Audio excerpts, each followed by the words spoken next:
Oi, tudo bem? Que bom te ver aqui, que bom saber que você está nos vendo, está querendo conhecer um pouco mais aquilo que Deus tem para o seu coração. Seja bem-vindo, esse é um vídeo da Igreja Presbiteriana Central de Frutal para abençoar a sua vida. Eu espero que essa palavra alcance o seu coração e que ela abençoe a sua vida, a sua casa, a sua família. E se você gostar muito dela, muito mesmo, abençoe alguém. Indique esse vídeo no YouTube para alguém, dê esse DVD para um amigo seu que ainda não conhece a Jesus. Abençoe alguém perto de você. Esse é o nosso desejo, essa é a nossa oração e é assim que a gente quer abençoar a sua vida. Deus te abençoe, em nome de Jesus. Amém. Boa noite para você. Parece que eu estou sem microfone, agora eu estou de volta. Paz do Senhor para o seu coração, amém? É bom ver você aqui, é bom estar aqui com você. Eu não sei se você já teve esse privilégio de dar uma boa noite para quem está perto de você. Já fez isso? Dá aí para ele aí, para ela. Se tem algum visitante aí perto de você, pode sair do seu lugar e ir lá, dar um abraço dele, nela. Dizer, olha, nós somos a tua igreja, nós somos o lugar de Deus para o seu coração. Deus abençoe sua vida. Isso. Se tem alguém que nos visita, pode dar um abraço aí no meu nome. E acima de tudo no nome de Jesus. É um prazer ter você aqui com a gente. Eu quero te convidar a abrir a sua Bíblia aí comigo, por favor, em Mateus capítulo 18, é o texto da nossa meditação. E eu quero terminar com você, mas não com você, mas junto de você, uma série que começamos há algum tempo atrás, e na semana passada nós tivemos o privilégio de trazer a segunda fase, ou a segunda palestra, ou a segunda mensagem dessa série. Essa série foi ministrada na Igreja Presbiteriana, ou na Comunidade Presbiteriana Chácara Primavera, e foi uma bênção lá, e foi uma bênção para o meu coração, por isso eu decidi trazer para você também as verdades da matemática do perdão. A matemática do perdão. Se você olhar lá em cima, a matemática do perdão, nós falamos a semana passada, você está lá, pastor? Não dá para ver tudo, bom demais. Que é 70 vezes 7, que está pautada na multiplicação da graça de Deus sobre nós. Até hoje vimos na matemática do perdão a subtração da culpa, vimos a adição do amor e hoje veremos a multiplicação da graça. O tema dessa mensagem está pautado nesses dois textos lá da Bíblia de Mateus capítulo 18. Você está com a Bíblia aberta aí, você pode comparar os textos. Há uma versão mais moderna lá em cima, mas não tão diferente quanto essa que você tem nas suas mãos. E lá em cima diz assim: quantas vezes, Pedro pergunta, deverei perdoar a meu irmão quando ele pecar contra mim? Até 7 vezes. E aí Jesus lhe responde, eu lhe digo, não até 7, mas 70 vezes 7. Quanto que dá os bons de matemática que a gente viu semana passada? 490, o mesmo pecado, pelo mesmo pecador, no mesmo dia. E deixa eu te falar uma coisa que eu descobri essa semana. Pedro fez a pergunta, eu tenho que perdoar 7 vezes. Você sabe por quê? Porque havia uma lei no Talmud, que é a inscrição que os fariseus, os religiosos da época de Jesus faziam nos cantos da Bíblia, dizendo que nós deveríamos perdoar as pessoas que pecam contra nós até 3 vezes. E quem perdoasse até 3 vezes já estava bom.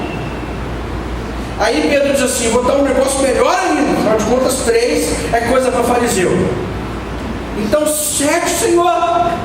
Aí Jesus diz assim: faz demais, menino, multiplica aí, 70 vezes 7, o mesmo perdão, o mesmo pecado, o mesmo pecador. Quanto tempo? Num dia. Eu sei que tem gente minuciosa que faz isso. Pastor, estou casado com essa pessoa tem 10 anos e ele já pecou contra mim 492 vezes. Mas em 10 anos, filho. Estou falando num dia só. Aí você diz, então essa matemática é louca. É isso mesmo. O que Jesus quer dizer é que a matemática do perdão é improvável. É impossível alguém pecar contra você 490 vezes o mesmo erro no mesmo dia. Impossível. Por isso, o perdão é de forma tão extraordinária apresentada por Deus e deve ser apresentada para você hoje. O que eu quero ver com você hoje é a multiplicação da graça de Deus. Mas antes da gente continuar, deixa eu te falar uma coisa. Na minha formação, bem lá no início, idos de 97, ainda seminarista, lá em João Pessoa, na Paraíba, fazendo um curso de missiologia, eles colocaram a gente para evangelizar presos. Você já foi no presídio evangelizar? É uma loucura. Uma loucura. Primeiro que quando você chega lá, está todo mundo tenso. Todo mundo tenso. Os camaradas entram tudo assim, ó. Tá pegando? Doido. E os camaradas que estão lá dentro é tudo gente boa, é tudo inocente. Eu não sei se você sabe disso. Você perguntar até um culpado aqui, não tem nenhum. Todos são inocentes. E aquelas caras assim, daqueles camaradas, tudo gente boa. Sabe o que é assim? Você olha e fala assim, melhorzinha que matou a mãe, sequestrou o pai e vendeu o filho para comprar o almoço. Aí eu entrei naquele lugar e fui olhando as pessoas. E aí a gente foi treinado a mirar uma pessoa e ir até ela. Provavelmente aquela pessoa que te fitou os olhos e segurou os olhos em você. E aí eu olhei para o camarada, ele olhou para mim e eu falei, é esse Jesus. E eu fui para cima dele. E ele estava sentado no chão, eu sentei. E aí a regra é, faça o máximo possível para fazer as mesmas coisas que ele está fazendo. Só se ele ficar matando um guarda, você não faz nenhuma coisa, porque vai dar mal. Mas se ele estiver lá, eu estava sentado no chão com um pedaço de pau assim, riscando o chão. E eu sentei no chão do lado dele, peguei um pedacinho de pau e risquei o chão. Fiquei riscando o chão, não estava riscando nada com nada, e eu risquei para ficar diferente, nada com nada. Aí riscamos juntos, falei, tudo bem? Ele falou assim, muito legal não. Eu falei, mas o que houve? Tem jeito pra mim não. Eu falei, por quê? Ele falou, porque eu não vejo a hora de sair daqui pra matar esse guarda aqui, ó, esse tá aqui. Eu falei, Jesus, não tinha outro não. Não tinha mais arrependido. Aí o guarda passou por nós, né? E eu orei na hora, Senhor, não deixa ele perceber que ele está com raiva, em nome de Jesus. Aí o camarada passou e eu disse, mas por que isso tudo? Ele falou, porque ele bate na gente sem motivo. Não tem por que ele bater na gente tanto desse tanto. Sabe aquele cacetete que era um cabo de enxada? Você conhece? Não tinha um cacetete, tinha um cabo de enxada com um pedaço de corda amarrado num buraco que fizeram, e aquele era o cacetete do camarada. Ele disse, você bate na gente todo dia.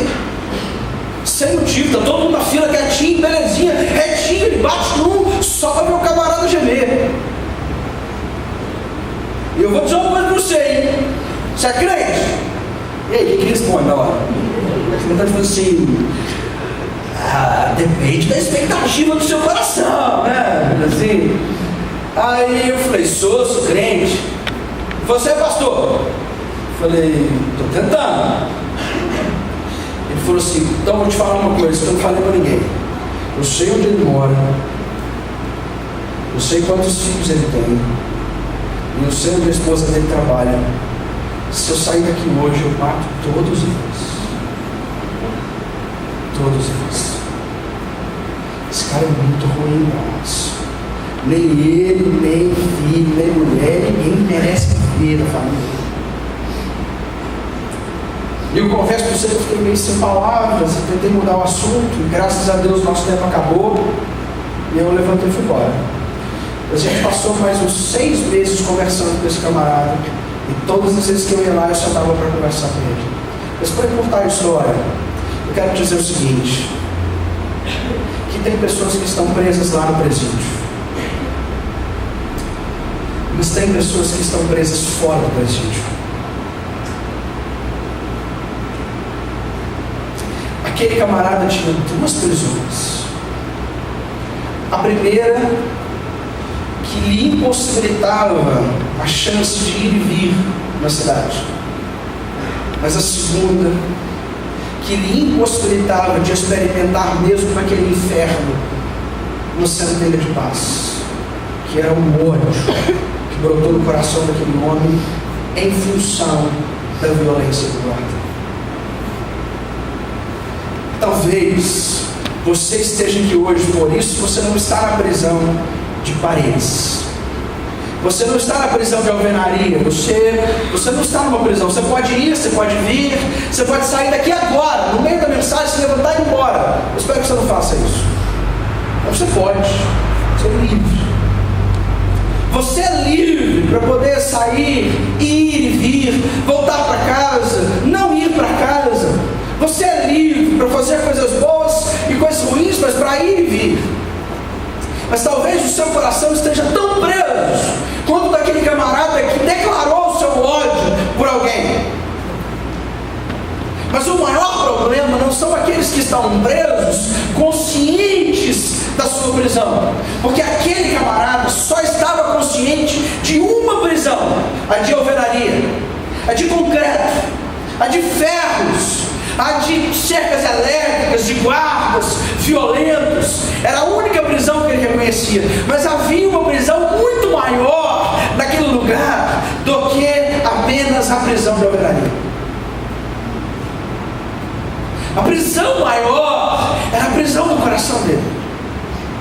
Havia ódio, mágoa, ressentimento, raiz de amargura. Havia intenções em função dessas raízes, já frutos do ódio, que levaram aquele homem a tomar decisões posteriores à vida, a planejar maldade contra alguém. Talvez você esteja aqui e a sua maior prisão está aí no seu coração. Talvez você diga: eu não estou preso. Mas na verdade você ainda não tem consciência, como aquele moço, da sua prisão no ódio, a sua prisão na mágoa, a sua prisão no passado, o seu ancorar lá atrás, que não deixa você continuar na vida, que faz você patinar na existência, que o seu coração está sempre ressentido com alguma coisa, sempre machucado, magoado, e isso vai te carcomendo por dentro. E assim como a prisão de alvenaria não deixa as pessoas irem e virem, a mágoa no coração, a prisão da alma, a tortura que invade o nosso coração e nos aprisiona, nos encarcera, nos violenta, assim como aquela de alvenaria mata e cria monstros, esta outra também faz o mesmo processo.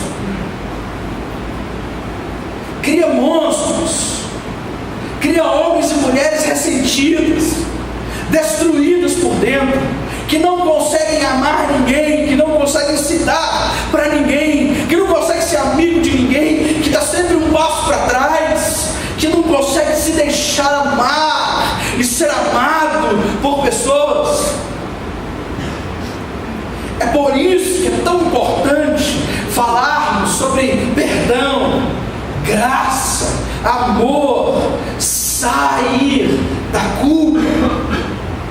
E hoje à noite eu quero nos falar sobre a multiplicação da graça, pautados naquele texto que lemos já, mas eu quero dar continuidade a esse texto. Mas antes disso, leia comigo lá em cima. Vamos lá. A misericórdia de Deus, vamos dizer juntos? A misericórdia de Deus é tão grande que não pode ser medida, e nós, ao perdoar, devemos agir com base nessa misericórdia.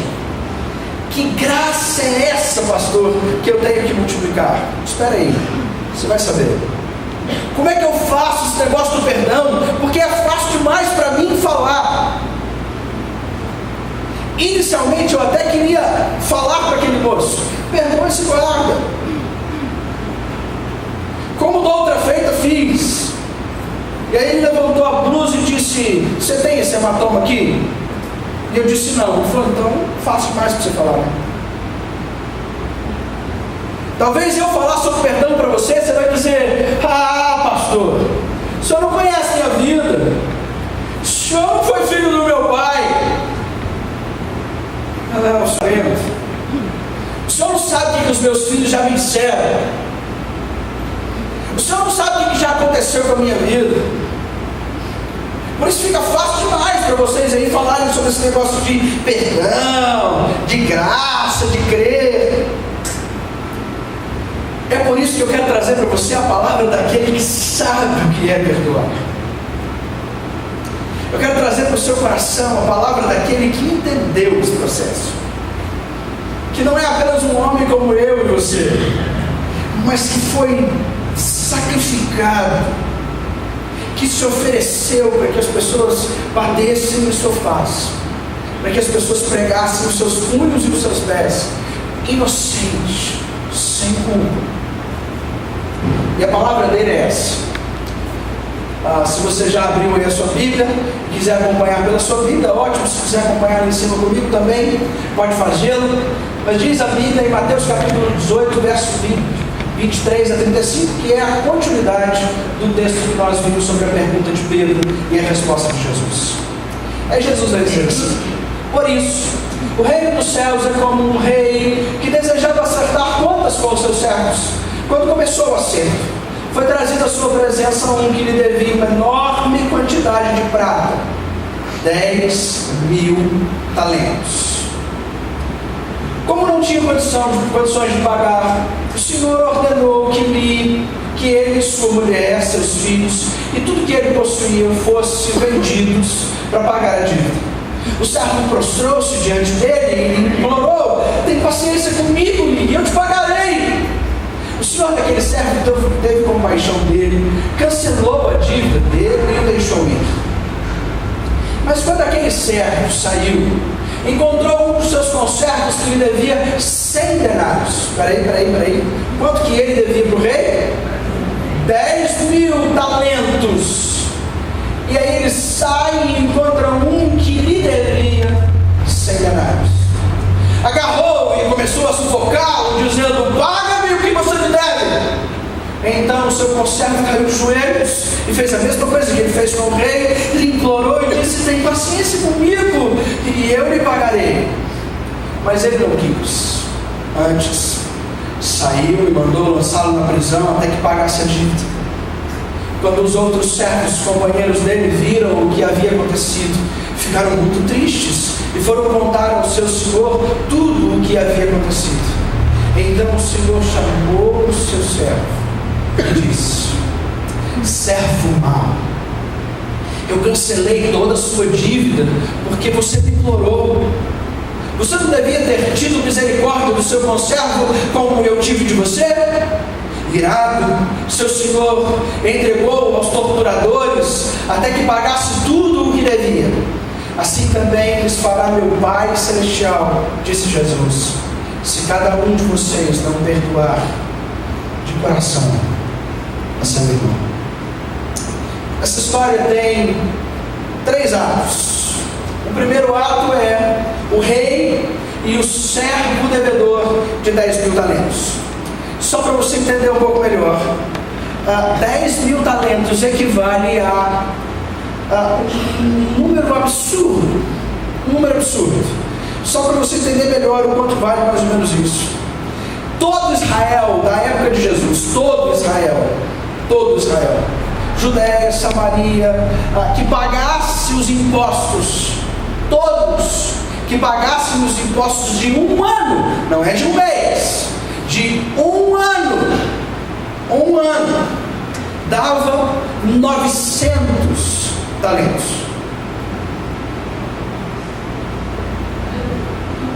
Todos os impostos do país recolhidos de um ano dava 900 talentos. Quanto que esse cara devia? 10.000. Impagável.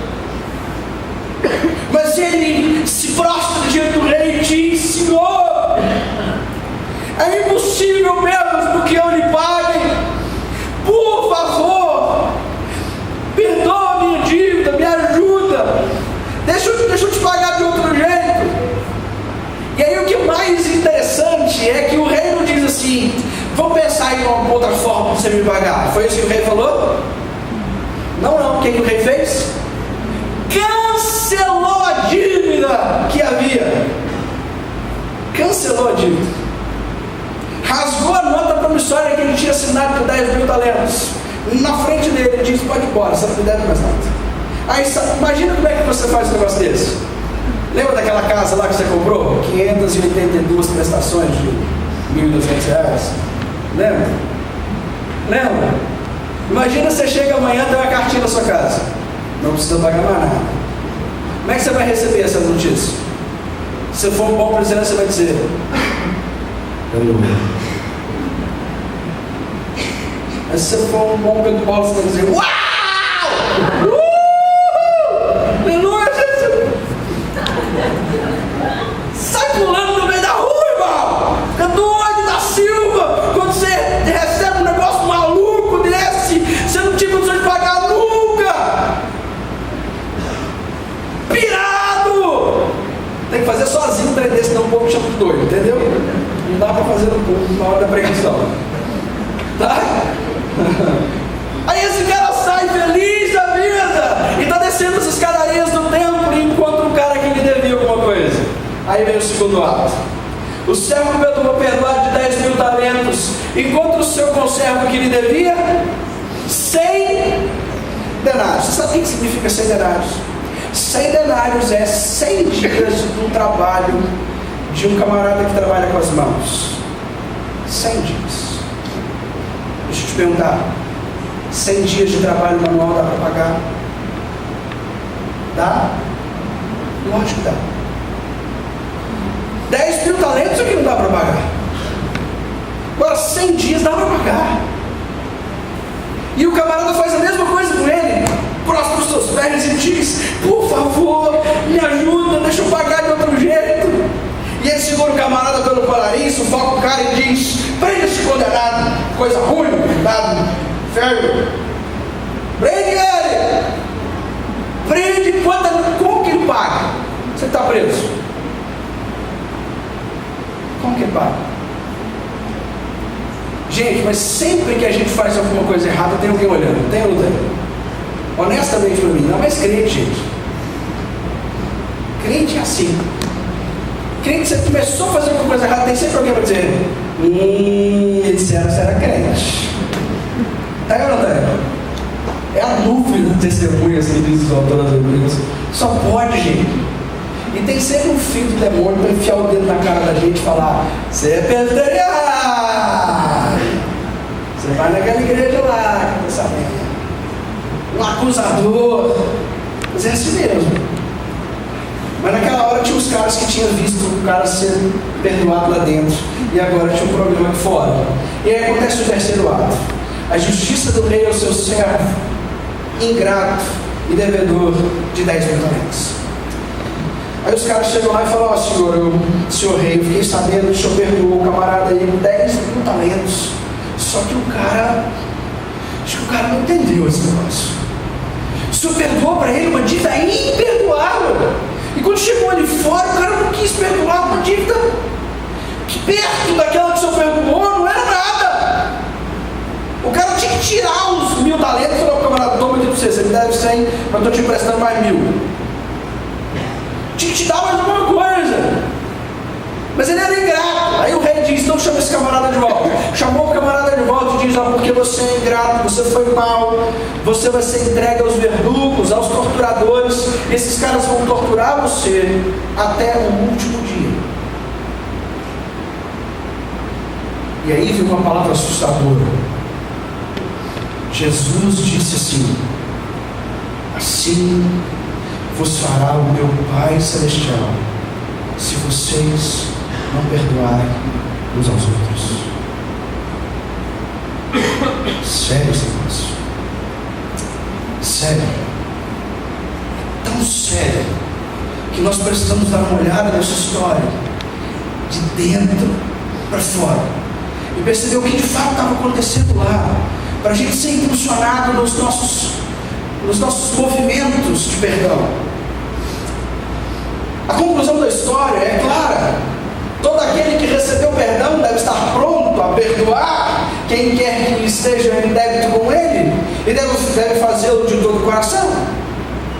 A história é simples, a gente é que complica tanto. Mas deixa eu te dar alguns ensinamentos rápidos para você. O que o princípio da multiplicação da graça nos ensina? Ensina que a graça de Deus é capaz de perdoar as maiores dívidas que tenhamos. E se a graça de Deus não nos sustentar, nós vamos decepcionar a tudo e a todos. A primeira coisa que eu quero dizer para você hoje à noite é que não importa o tamanho do seu pecado. A minha última conversa com aquele moço foi uma conversa em que eu perguntei a ele: mas por que você está aqui? Já tinha liberdade bastante, depois de uns 6 meses se encontrando, quase que de cada 15 dias em 15 dias, todos os domingos pela manhã. E nós nos encontrávamos e naquele finalzinho eu perguntei a ele: mas por que você está aqui? E ele me disse: você não vai querer saber. E eu já emendei disso: mas Deus pode perdoar todas as coisas, não importa o que você fez. Ele disse: você não conhece a minha história. Eu disse: então me conta. E ele disse: eu fiquei com tanta raiva de um cara uma vez, e o cara me importunou num bar, lá no interior da Paraíba, e eu fui para a casa dele, um dia que ele estava dormindo, com uma arma na mão, e disse: não sai daí de dentro. E estava ele, a sua esposa e alguns filhos, não me lembro se são 5 ou se são 3, mas ele me contou o número exato daquele dia. Todos os filhos dele estavam dentro da casa. Eu passei prego em todas as portas, lacrei portas e janelas daquela casa e botei fogo em tudo. E eu fiquei ali até a última madeira queimar, escutando os gritos das crianças, da mulher e do homem, para ter certeza que eles tinham de fato morrido. Eu confesso para você que na hora deu vontade de dizer assim: você vai para o inferno mesmo, filho. Você está lascado. Eu imaginei para você: não, se dependesse de mim, você estava pedido. Mas aí a gente se lembra destas coisas, dos 10.000 talentos. A gente se lembra de erros extraordinários. A gente se lembra de Jesus na cruz, cravado naquela cruz, pendurado no madeiro, inocente, sendo morto por culpados, e com um olhar perdoador olha para aqueles que estariam então matando e diz: Pai, perdoa-lhes, porque eles não sabem o que estão fazendo. 10.000 talentos sendo perdoados.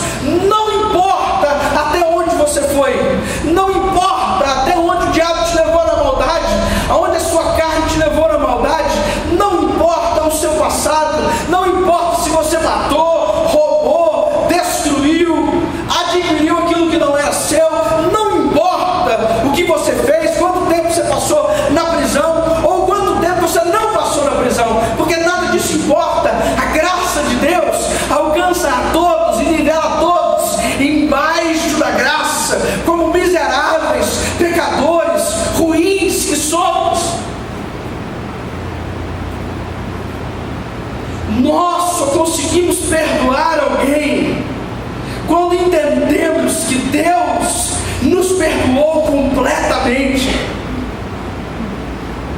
Se você acha que os seus erros são pequenos, talvez a cruz foi demais para você.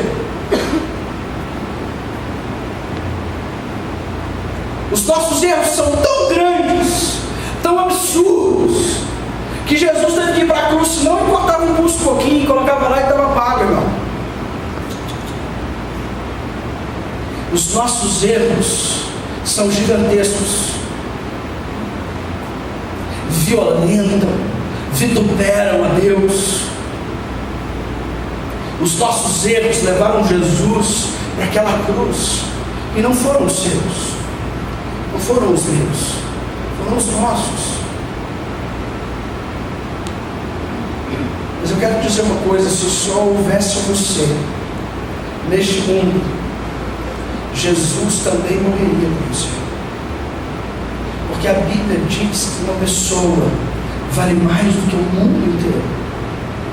Então eu acredito só eu fosse pecador e todos vocês fossem santos, e Deus quisesse me salvar, Ele enviaria Jesus para morrer só por mim. Ele enviou para morrer só por você. E se a gente não entender que nós estamos endividados,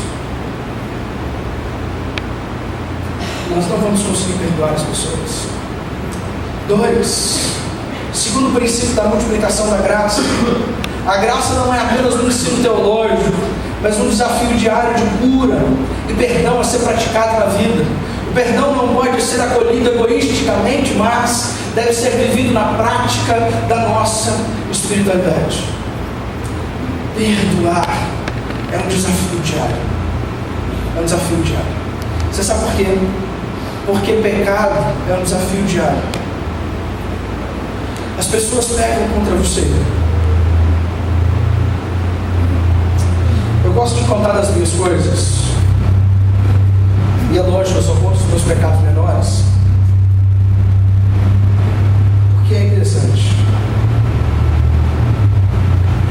A Juliana é toda certinha, você conhece a Juliana. E ela casou com um camarada bagunceiro. E eu tenho um probleminha no ouvido. Meu ouvido tem a parede ressecada. Talvez você esteja aí se identificando comigo. E eu tenho uma coceirinha no ouvido, assim. Daquelas coceirinhas de virar o olho. Conhece aquela coceirinha de virar o olho? Aquela boa, conhece? Quando você gosta até vira o olhinho assim. Conhece? É essa aí. E às vezes eu coçava o ouvido. E aonde você está, o cotonete permanece. E talvez para vocês isso seja muito pouco, mas para Juliana é uma crise. Você sabe o que eu estou falando, né? E a gente já teve brigas homéricas. Quando chegou no final da briga, eu fiquei me perguntando assim: por que a gente está brigando mesmo? Conclusão? Cotonete. Mas eu achava que não tinha nada a ver. Até o dia que eu entendi que para ela tinha muito a ver. Muito. Enquanto você acha que não tem muita coisa a ver, os seus pecados, a graça, que é o favor de Deus por você, amando você, enviando Jesus para morrer no seu lugar, vai ser pequeno demais para você. Mas quando eu entendi que aquilo afligia o coração dela, quando eu entendi que aquilo para ela era um horror, era difícil, toda vez que eu caio na tentação de deixar o cotonete lá, eu lembro da minha esposa chorando pelas nossas brigas por causa do cotonete.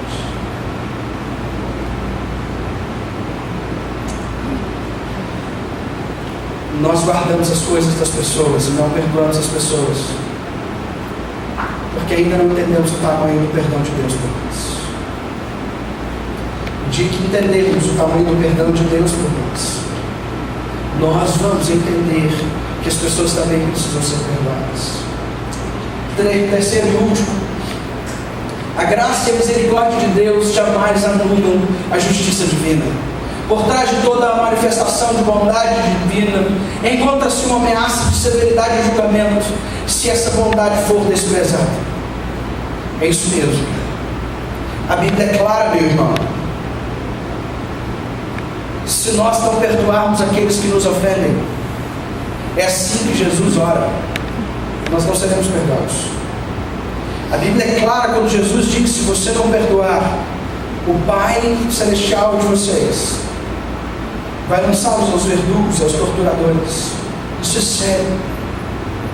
Por isso esse negócio tem que permear o coração da gente. Por isso a gente tem que lutar para perdoar as pessoas. É por isso que nós temos que dar o passo do perdão, onde a palavra nos conscientiza que esse passo inicial não vai acontecer um milagre instantâneo, como uma varinha mágica em que toda a culpa, toda a dor, toda a maldade, toda a tristeza coisa que nos foi acometida ou que nós acometemos em alguém vai passar instantaneamente porque eu pedi perdão, porque está tudo renovado agora. Não, mas a decisão de ter uma vida nova com Deus e com as pessoas deve acontecer todos os dias da nossa vida, e todos os dias você deve oferecer para alguém aquilo que Deus ofereceu para você. Agora você pode dizer: pastor, mas eu ainda não experimentei do perdão de Deus por mim. Então ok. Se você ainda não foi perdoado por Deus, você está ok. Não tem desculpas, mas está ok. Mas se você já foi perdoado por Deus, não tem motivo da gente guardar as coisas no coração da gente. Seja antes, mas foi. É interessante que tem algumas coisas boas para a gente descobrir. O perdão é a prática da misericórdia, a obra da graça de Deus. Se você não perdoar, você não vai poder orar como Jesus. Porque Jesus orava como? Como é que é a oração do Pai Nosso? Perdoa as nossas, assim como nós perdoamos aos nossos devedores. A gente aprende duas coisas aí rápidas. Uma delas é que nós precisamos de perdão, e a segunda é que as pessoas que estão à nossa volta precisam do nosso perdão. Tem pessoas que dizem assim: ah, pastor, fulano me procurou para que eu o perdoasse porque ele me falou uma coisa. Eu disse para ele: quem perdoa é Deus. Quem te disse isso, irmão? Deus perdoa sim, mas também te convida a perdoar. Para com essa história. Isso é muito bonito, mas irreal. A prática do perdão também nos diz que se você não perdoar, você não precisa dar oferta. Tem gente que quase gritou aleluia. Graças a Deus. Não.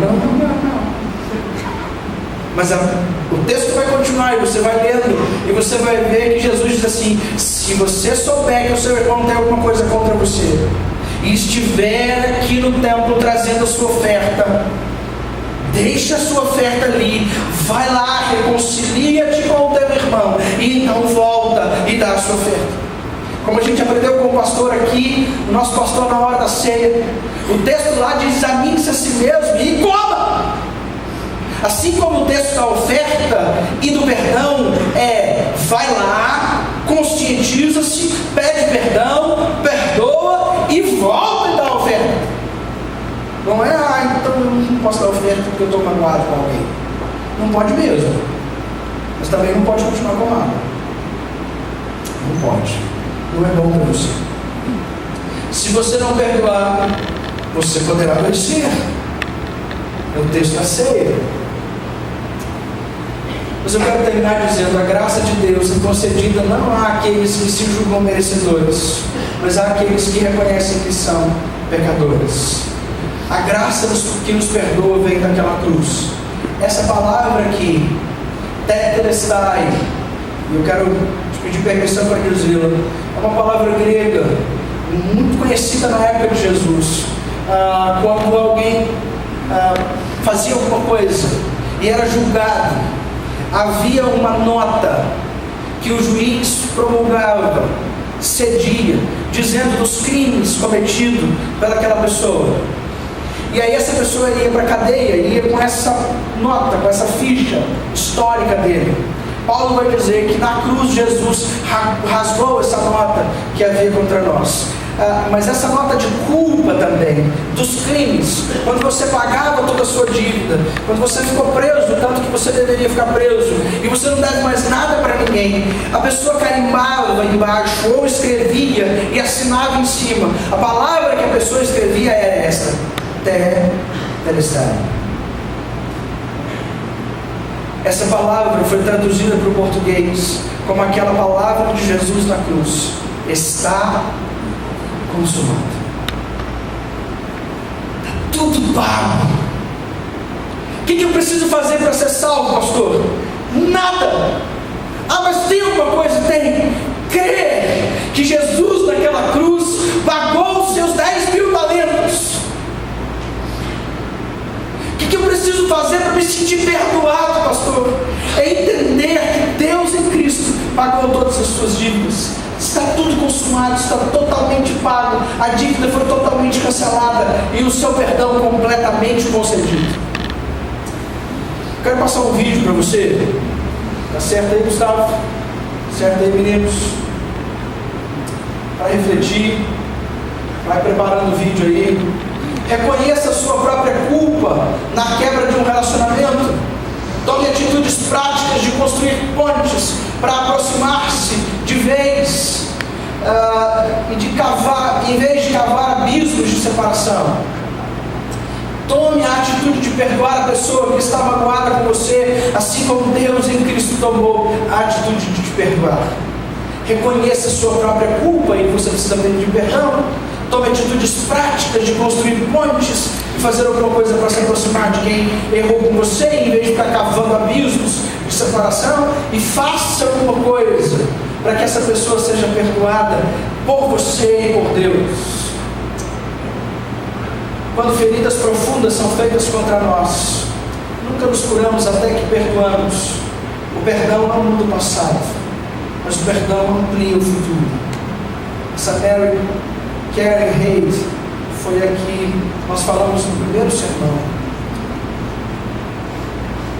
E talvez, antes de passar o vídeo, você esteja aqui e diga: pastor, parece que eu estou tão preso, a carga está tão grande, tão pesado levar essas coisas. Ou talvez essa carga sua seja leve, mas deixa eu te dizer uma coisa: Jesus nos chamou a liberdade completa, nem para cargas pesadas, nem para cargas leves. Ele nos chamou para liberdade inteira. E se alguma carga você deve levar, é aquela que Cristo lhe dá e lhe devolve, quando você começa a aprender com Ele. Esse vídeo fala sobre pessoas que carregam cargas e malas.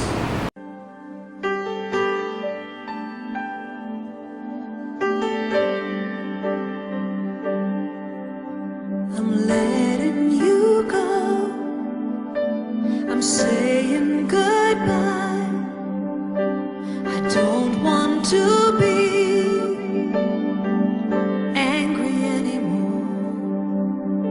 I'm letting you go. I'm setting you free.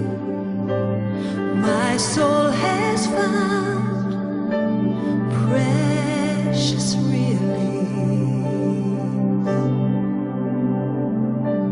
I'm letting you go,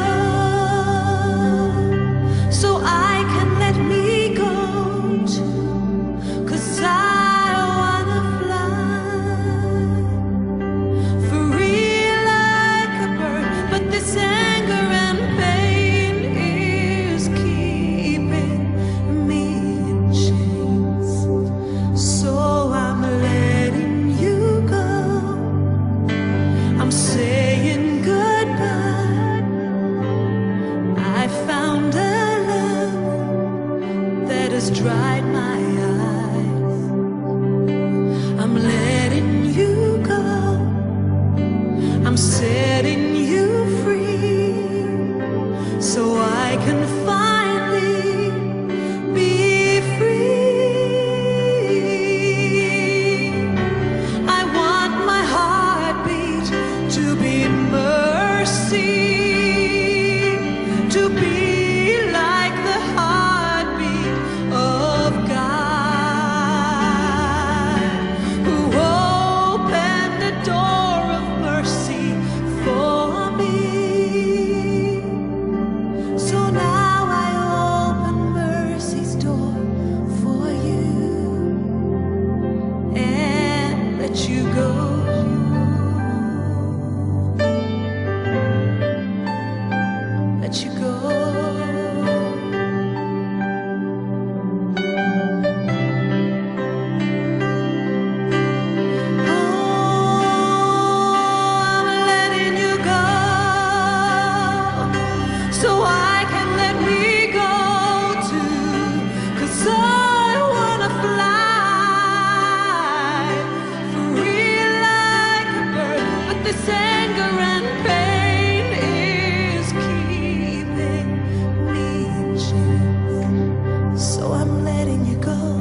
Talvez você precise trazer as suas malas, seus ressentimentos, que você vem guardando onde ninguém sabe que você guarda. Eu queria te conduzir à liberdade em Jesus, plena, completa. Feche seus olhos comigo, permita orar com você.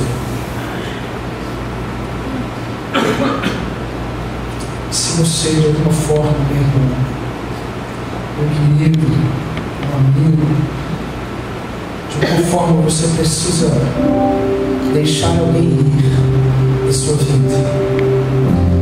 Talvez essa pessoa até já se foi daqui.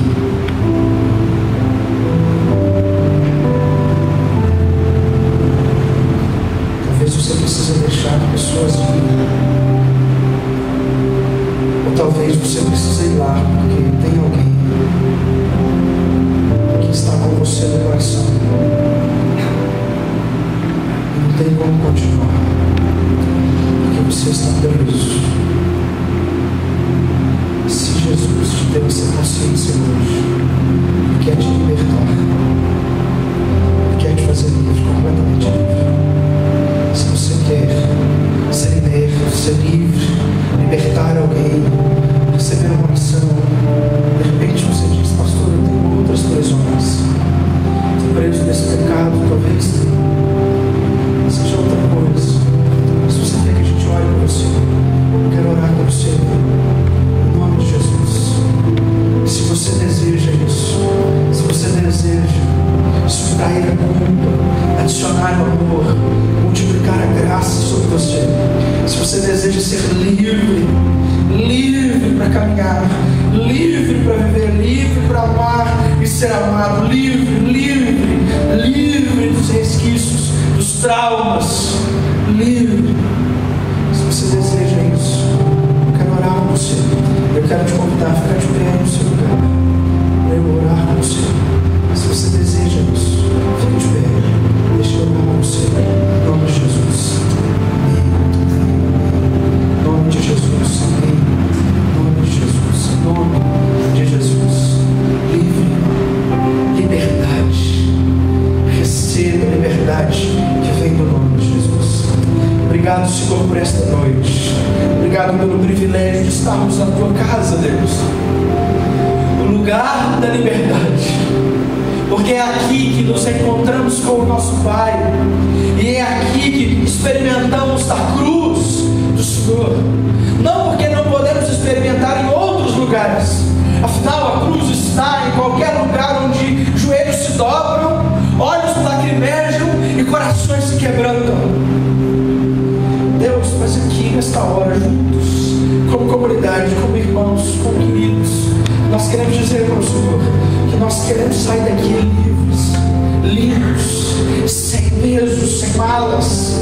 Deus, nós queremos sair daqui sem aquele rancor, sem aquela raiva, sem aquele ódio, ou até mesmo sem aquela dor, ainda que pequena, mas que ainda permeia o nosso coração, quando nos lembramos daquele tempo ruim, daquela palavra maldita, Deus, daquela ação, ou daquele desamparo, ou daquela reação. Deus, perdoa pecados nessa noite e faz de nós homens e mulheres que perdoam a outros para a glória de Jesus. Nós queremos viver livres, completamente livres para a glória do Senhor. Leva-nos para a nossa casa agora, Deus, cheios da presença do Senhor, cheios da graça do Senhor, cheios da unção que vem do Senhor, cheios do perdão que vem daquela cruz. O Senhor nos perdoou. Deus, nós devíamos muito mais do que 10.000 talentos, mas o Senhor veio sobre nós e nos perdoou. Nós não temos motivos para guardar o que quer que seja em nosso coração de alguém. Nos ajude a de coração perdoarmos as pessoas. Leva-nos, Deus, para a nossa casa para distribuir esse perdão. Graça é algo que o Senhor nos dá para distribuir, para dar aos outros. Que a gente leve uma palavra de perdão para a nossa casa, que a gente leve uma palavra palavra de perdão com os nossos filhos, marido, esposa, pai, mãe, que a gente diga: eu te perdoo e me perdoe se eu fiz alguma coisa, porque eu quero estar consciente para te pedir perdão exatamente daquilo que eu fiz. Deus, nos leve como portadores do perdão gracioso da cruz. Obrigado por esta noite. Obrigado por tudo que o Senhor fez entre nós. Obrigado pela bênção de estarmos juntos e pela alegria de estarmos na tua casa. Conduz a nossa semana de vitória, de bênção, de perdão, de vida, pois encontramos o mesmo em Cristo Jesus. Que a graça do Senhor Deus, o amor que encontramos em Jesus através da cruz e o perdão que o Espírito de Deus nos conduz, seja sobre você, sobre sua casa, sobre sua vida, sobre sua família, sobre toda a igreja do Senhor espalhada por toda a terra, hoje e para sempre. Amém e amém. Dê um abraço quem está perto de você, diga para ele como é bom estarmos juntos, como é bom adorarmos a Deus nesta noite. Deus te abençoe, em nome de Jesus.